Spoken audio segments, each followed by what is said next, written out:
உமாஓயா பல்நோக்கு அபிவிருத்தி திட்டத்தினால் தாம் பாதிக்கப்பட்டுள்ளதாக மக்கள் தெரிவிக்கின்றனர். உமாஓயா திட்டத்தினால் டைரபா கொஸ்கனுவெல பகுதி மக்களே இவ்வாறு பாதிக்கப்பட்டுள்ளனர். இந்த திட்டம் ஆரம்பிக்கப்பட்டதை அடுத்து இந்த பகுதியில் உள்ள வீடுகளில் வெடிப்புகள் ஏற்பட்டுள்ளதாக மக்கள் தெரிவிக்கின்றனர்.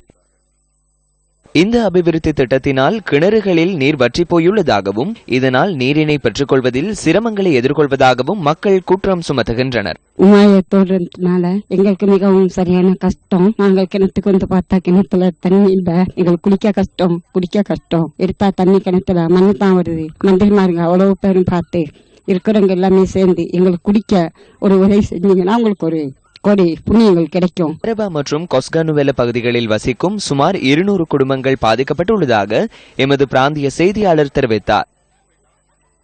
நம்ம கோட்டஸ்ல ஒரு இடம் தான் இருக்கு தண்ணி இருக்கிறதுக்கு. நம்ம எல்லாமே அங்கதான் குளிக்கிறது எல்லாமே அங்கதான் இருக்கிறோம். நம்ம சொந்தமா வச்சிருக்க கிணத்துல கூட அடவே தண்ணி இல்லாம போயிருச்சு. எல்லாமே வத்தி போயிருச்சு தண்ணி இல்லாம. எல்லாம் இந்த உமாய ப்ராஜெக்ட்னாலதான் நம்ம எல்லாமே அப்படிதான் நினைக்கிறோம். வீடுங்களும் வெடிச்சு போயிருச்சு.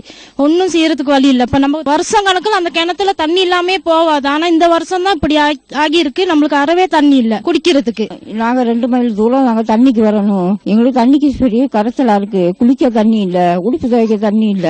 நாட்டில் அபிவிருத்தி திட்டங்கள் மேற்கொள்ளப்படும் பொழுது இயற்கை வளங்களுக்கும் மக்களுக்கும் பாதிப்பு ஏற்படாத வகையில் திட்டமிட்டு மேற்கொள்ளப்பட்டால் இவ்வாறான பிரச்சினைகள் ஏற்படுவதை தவிர்க்க முடியும்.